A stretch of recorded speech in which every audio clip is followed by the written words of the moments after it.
Yang kami hormati seluruh masyarakat Melanesia di Kepulauan Pasifik dan yang lebih khususnya masyarakat bangsa Kanaki dan bangsa West Papua serta bangsa Bougainville yang kami banggakan dan yang kami cintai. Berikan kesempatan kepada kami sebagai organisasi untuk perjuangan bangsa Papua, Ketua OPM, untuk menyampaikan beberapa hal yang terpenting dalam perspektif sejarah perjuangan bangsa Kanaki dan bangsa Papua, dan juga serta dukungan moral bangsa Papua kepada proses referendum bagi bangsa Kanaki, dan juga serta pesan-pesan politik menjelang proses referendum kedua bagi bangsa Kanaki oleh bangsa Papua. Yang pertama, kami sekalian menyadari bahwa dalam rumpun Melanesian di Kepulauan Pasifik ada 3 bangsa, 3 wilayah yang saat ini sedang berjuang untuk menentukan nasibnya sendiri dan berjuang untuk pengakuan kemerdekaan dan kedaulatan bagi wilayah bangsanya masing-masing. Yang pertama adalah perjuangan bangsa Kanaki dan perjuangan bangsa Papua serta perjuangan bangsa Bougainville. Pada kesempatan ini kami akan mencoba membahas 2 bangsa yang terpenting dalam proses menjelang proses referendum dan juga menjelang proses penolakan otonomi khusus dan beberapa retorika politik yang terjadi bagi kedua bangsa ini. Kita sekalian menyadari bahwa proses perjuangan bangsa Kanaki adalah sebuah bangsa di dalam rumah Melanesia yang memiliki umur yang begitu panjang. Perjuangan bangsa Kanaki telah dimulai pada 24 September 1853 hingga saat ini 2020, yaitu sekitar 167 tahun rakyat Kanaki berjuang untuk menentukan nasibnya sendiri dari kolonial Prancis, dan juga bangsa Papua yang telah dimulai sejak 1 Desember 1960 sampai dengan detik ini, 59 sampai 60 tahun lamanya perjuangan bangsa Papua. Bougainville telah berjuang dan setelah 34 tahun Bougainville telah memenangkan referendum secara absolut dengan jumlah sekitar 89,7% memilih untuk merdeka dari pemerintah Papua Nugini. Kami melihat bahwa perjuangan bangsa Kanaki dan bangsa Papua masih berada dalam sebuah proses penentuan di mana bangsa Kanaki telah berjuang sejak 1853 tahun, umur perjuangan sekitar 167 tahun, dan bangsa Kanaki telah menuju kepada mendaftarkan diri kembali kepada dekolonisasi Perserikatan Bangsa-Bangsa secara resmi dalam C24 pada tahun 1986. Itu bangsa Kanaki telah terdaftar secara resmi di UN C24 Decolonization. Kemudian ada sebuah proses terpenting yang terjadi setelah bangsa Kanaki terdaftar sebagai dekolonisasi, yaitu yang disebut dengan Matingo Accord. Matingo Accord itu terjadi pada 1987 88 setelah proses revolusi dan perang terjadi antara bangsa Kanaki untuk menolak proses pemilihan presiden bagi negara kolonial Prancis, dan seluruh rakyat Kanaki menolak proses pemilihan presiden itu, memboikot proses pemilihan presiden itu. Dalam proses pemboikotan pada rakyat Kanaki terhadap pemilihan presiden dari France, yaitu di sebuah kepulauan di Kanaki yang disebut dengan Pulau Uvea. Pulau Uvea itu salah satu pulau di mana rakyat Kanaki secara solid dan konsisten, secara radikal, mereka menyandra semua imigran atau masyarakat dari Prancis dengan tuntutan untuk harus merdeka. Sudah sekian lama rakyat Kanaki mereka berjuang untuk merdeka dari French, tapi pemerintah French selalu ignore atau mereka tidak pernah mendengarkan apa yang disampaikan oleh pemerintah dan rakyat Kanaki saat itu.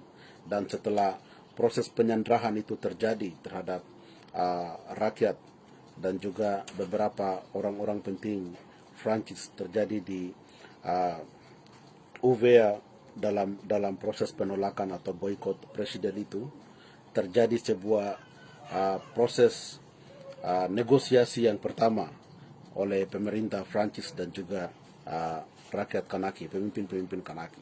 Saat itu ada ketiga pemimpin penting yang memimpin perjuangan Kanaki sejak 1853, yaitu Jemery Cibahu dan juga Elua Masoro dan Atai.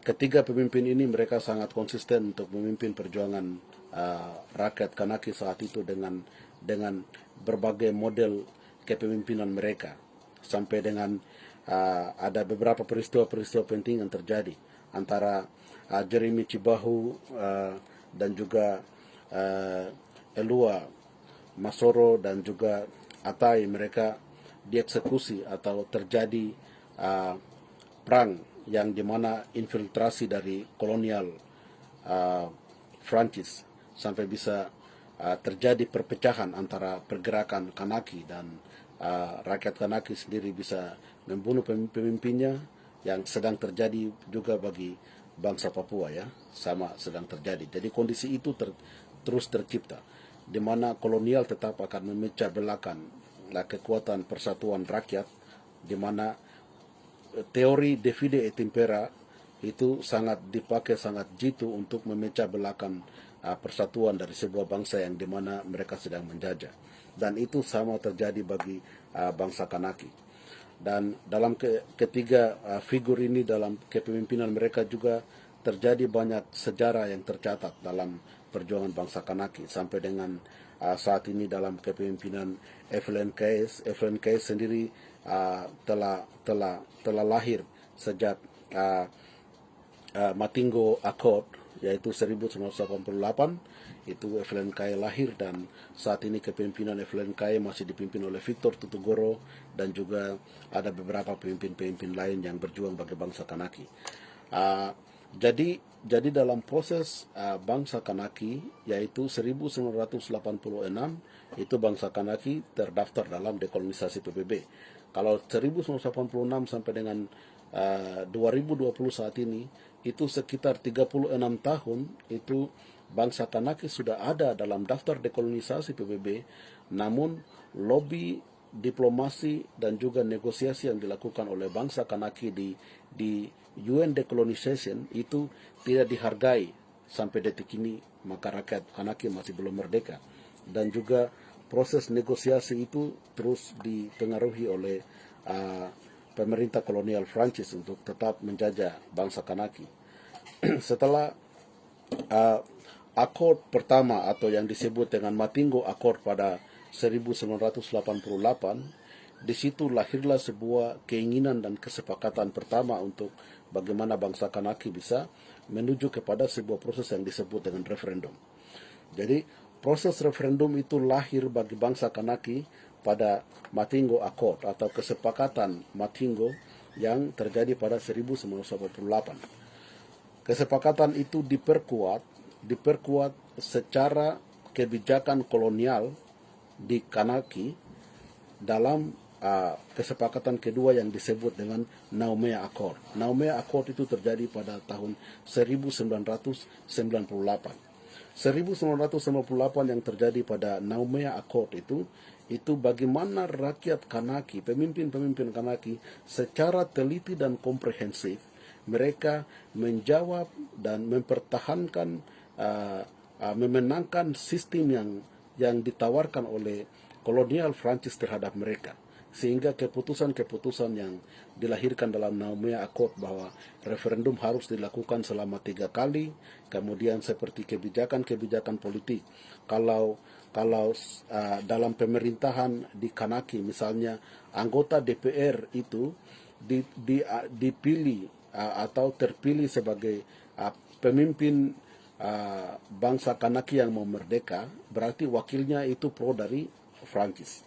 Atau kalau pro dari Prancis yang memimpin sebagai ketua parlemen di Kanaki, maka wakilnya itu nanti yang pro merdeka untuk Kanaki. Jadi sistem-sistem yang terjadi dalam otonomi khusus diberlakukan bagi bangsa Kanaki mulai dari 1998 sejak terjadi Naumea Accord itu dikawal secara baik oleh politisi-politisi, oleh pemimpin-pemimpin perjuangan bangsa Kanaki atau FLNKS yang sekarang ini sedang mereka jalankan.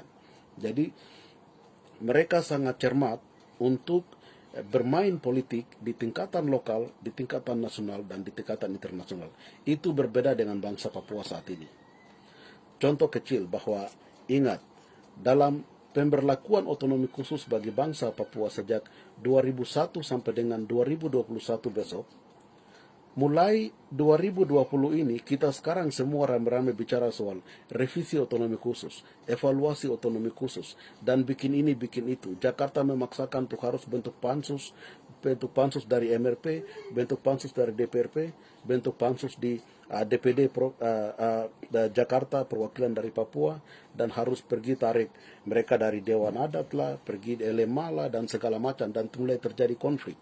Itu sebuah kefatalan yang dimana terjadi dalam spesial otonomi khusus yang bagaimana elit politik Papua yang dipakai oleh NKRI, entah itu mulai dari DPRP, MRP, dari gubernur, tidak mampu, tidak jeli dalam membaca apa itu spesial otonomi, apa itu otonomi khusus, apa itu tawaran otonomi plus, dan apa itu kebijakan-kebijakan yang terjadi dalam pemekaran, entah itu dari pemekaran camat, pemekaran kabupaten, pemekaran provinsi.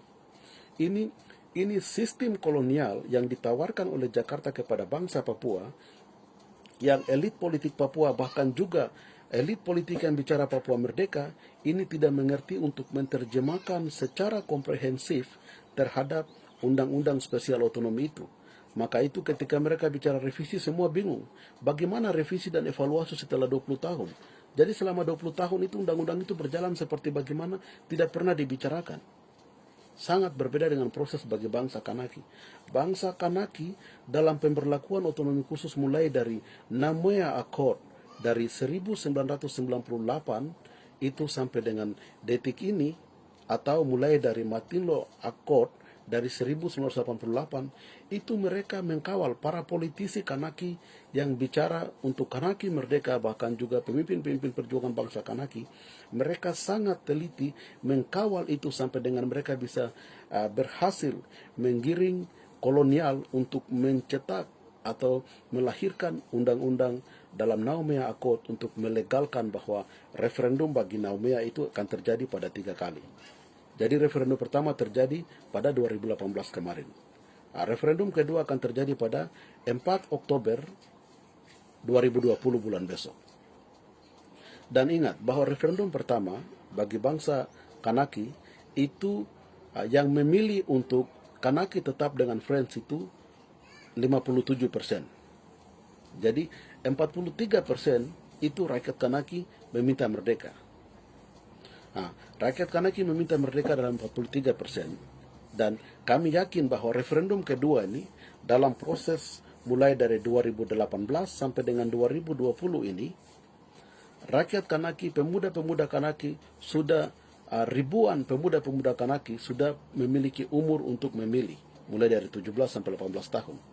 Dan pemuda-pemuda Kanaki yang memiliki umur untuk memilih ini, kami yakin dan percaya, rakyat bangsa Papua kami yakin dan percaya, dan kami memohon kepada seluruh pemuda-pemuda generasi muda Kanaki bahwa perjuangan bangsa Kanaki telah dilakukan selama 167 tahun adalah umur yang sangat menelan banyak pengorbanan harta dan benda, banyak pengorbanan nyawa bagi bangsa Kanaki. Untuk itu, dengan penuh harapan, kami bangsa Papua meminta kepada generasi-generasi muda bangsa Kanaki dalam pemilihan besok pada 4 Oktober 2020 bulan depan, tidak ada kata menyerah dan tidak takut terhadap penipuan-penipuan oleh pemerintah Prancis bahwa ketika Anda memilih merdeka nanti akan terjadi perang, Prancis akan melakukan perang,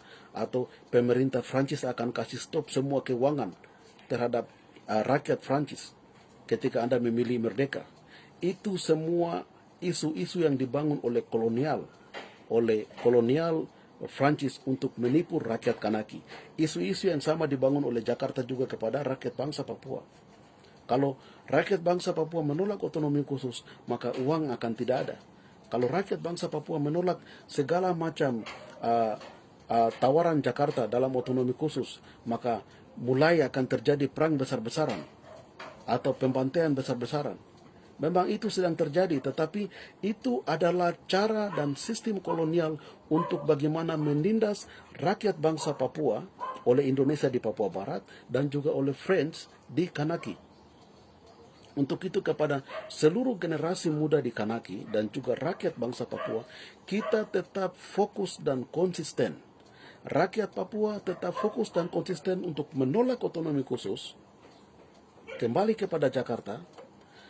DPRP, MRP, dan gubernur harus membuat sebuah sikap secara demokratik, secara transparan kepada pemerintah Jakarta untuk menolak otonomi khusus, dan rakyat Papua bersama elit politik Papua yang ada di Papua secara bersama, secara aklamasi, secara demokratik untuk membawa kembali masalah Papua kepada PBB, karena masalah Papua merupakan tanggung jawab PBB yang belum selesai sampai detik ini.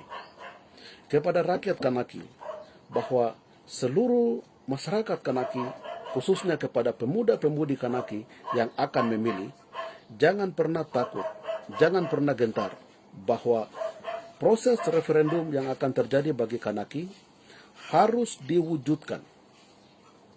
Jangan pernah dengar kepada komentar-komentar atau semua penipuan yang terjadi bagi bangsa Kanaki oleh kolonial Prancis. Anda harus memilih. Tua-tua kita telah berkorban di Kanaki. Ribuan rakyat Kanaki telah dibantai. Tidak ada alasan. Referendum kedua adalah kunci menuju rakyat Kanaki merdeka dan bebas.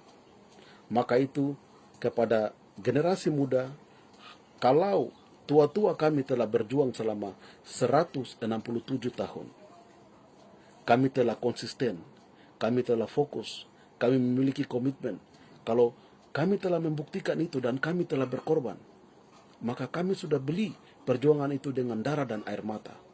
Tidak ada kata menyerah. Seluruh pemuda-pemuda Kanaki, rakyat Papua, kami mendukung dengan doa, kami mendukung secara moral, kami mendukung secara politik untuk rakyat Kanaki, pemuda-pemuda Kanaki harus menentukan nasibnya, mengantarkan aspirasi rakyat Kanaki, mewujudkan itu dalam referendum kedua untuk harus menang 100%. Itu adalah pesan-pesan politik dari kami rakyat bangsa Papua kepada rakyat Kanaki. Dan kami mengetahui bersama bahwa perjuangan itu tidak gampang. Dalam perspektif adat Melanesia, bahwa dalam hukum adat Melanesia yang ada dalam turunan orang Melanesia itu tidak pernah ada sebuah nilai tentang penjajahan. Tidak pernah ada sebuah nilai tentang membunuh orang tanpa alasan. Tidak pernah ada sebuah nilai dalam adat orang Melanesia bahwa merampas milik orang dengan sembarangan. Itu hukum-hukum itu yang ada pada adat dan budaya orang Melanesia, bangsa Papua, bangsa Bougainville, dan juga kepada bangsa Kanaki, bahwa yang ada pada bangsa Melanesia adalah kita saling mengasihi antara satu sama lain.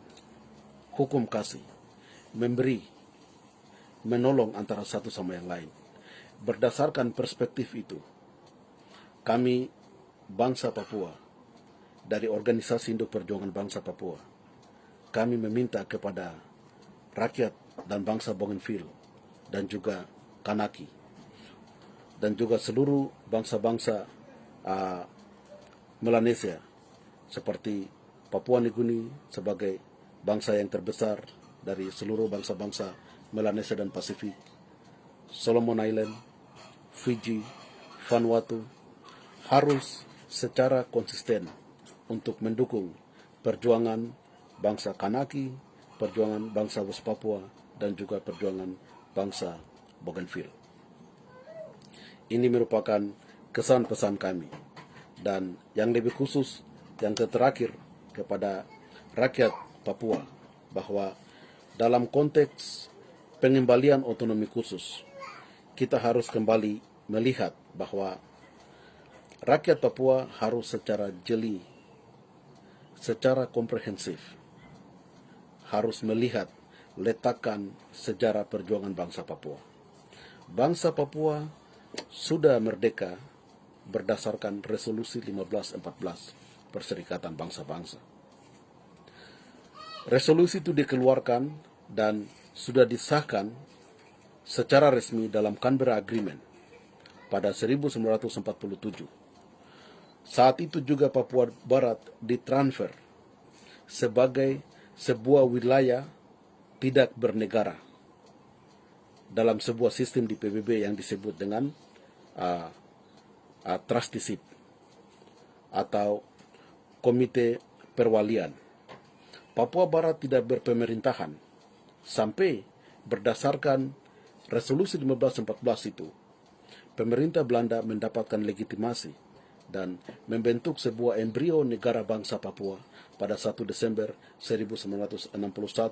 Itu dideklarasikan secara resmi bahwa bangsa Papua adalah sebuah negara yang memiliki atribut kebangsaan, sistem kenegaraan, dan itu dideklarasikan dalam sebuah proklamasi yang disebut dengan